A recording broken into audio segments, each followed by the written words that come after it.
The Supreme Court is hearing arguments today in a case that could completely reshape the internet. News alert now on the Supreme Court hearing on Section 230, which has potentially revolutionary implications for the internet as we know it. Eamon.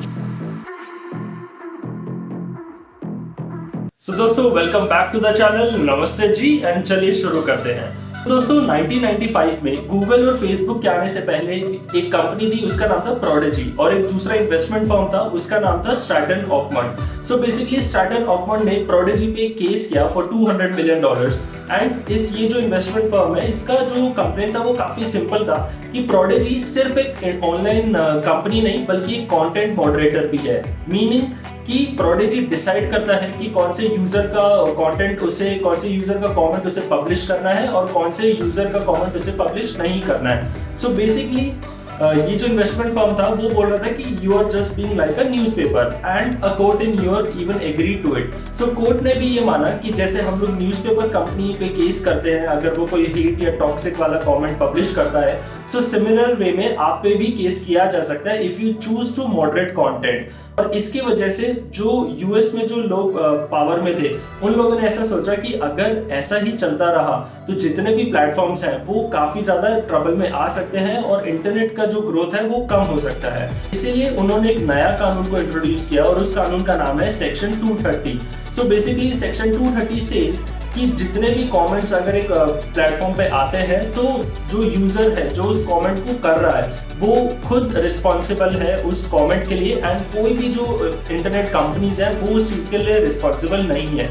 So basically अब अगर कोई case होगा तो वो सिर्फ उसी user पे ही हो सकता है एंड इंटरनेट कंपनीज को काफी फ्री कर दिया गया था। Internet companies were of the hook. इसकी वजह से आजकल जितने भी इंटरनेट प्लेटफॉर्म है, चाहे वो ट्विटर हो या फेसबुक हो या इवन जो रेस्टोरेंट के रिव्यूज वाला जो प्लेटफॉर्म है वो इसलिए एग्जिस्ट कर पा रहे हैं because of this section 230 so that people can come and they can freely post whatever they want to post. But इसमें एक और प्रॉब्लम है कि लोगों ने ये पाया कि अगर हम इतना ज्यादा इसे फ्री दे देंगे तो देन इंटरनेट जो है उसमें काफी ज्यादा हेट है, काफी ज्यादा वायलेंस रिलेटेड या टॉक्सिक कमेंट्स की वजह से बहुत ही एक नेगेटिव एनवायरनमेंट बन जाएगा। लेकिन एक चीज और भी है कि ये जो कानून है इसको करीब 25 साल पहले लेके आए थे 1996 में एंड तब सिर्फ करीब 4 करोड़ लोग ही इंटरनेट यूज करते थे। लेकिन आज 25 साल बाद more than 350 crore people are using internet and इसीलिए जो इतना ज़्यादा जो वास्ट ग्रोथ हुआ है उसकी वजह से ये बताया जा रहा है कि ये जो कानून है ये आज के समय को देखते हुए इनफ नहीं है।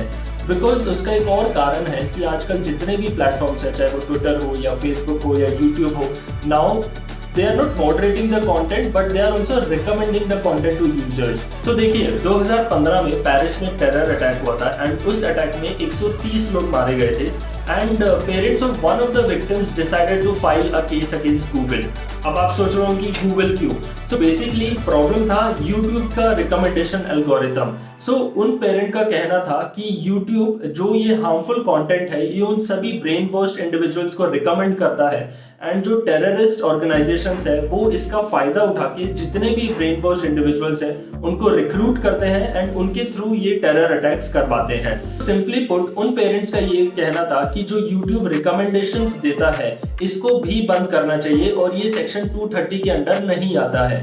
बट अब अगर ये देखा जाए तो ये आर्ग्यूमेंट काफी अपीलिंग है and it makes sense, right? लेकिन उसका एक दूसरा पहलू ये भी है कि लेट्स से कि अगर मैं बॉलीवुड वीडियो देख रहा हूँ और अगर उसके बीच में कोई छोटा भीम का अगर कोई क्लिप ला दे तो that is something which I will not like, right? तो YouTube नोज या फिर ट्विटर का एक फॉर यू सेक्शन होता है जहाँ पे it keeps on recommending the kind of content you want to watch and you have been watching in your past history. So इसकी वजह से हम जैसे यूजर्स या आप जैसे यूजर्स को काफी फायदा भी होता है बिकॉज YouTube नोज या all these social media platform knows कि मुझे किस तरह का कंटेंट देखना चाहिए। सो सवाल अभी वही है that should these recommendations be also protected under section 230? Well as of now हमारे पास जवाब नहीं है। We will have to wait till June and will have to see कि यूएस के जो कोर्ट्स हैं वो इसके बारे में क्या सोचते हैं। यूएसए के अलावा बाकी के भी रीजन्स है, चाहे वो यूरोपियन यूनियन हो या even in India also, the government has indirectly told all these social media platforms that if they are spreading any negativity or toxicity, they will also be held accountable for it. So thank you so much for watching the video. Please subscribe and stay tuned.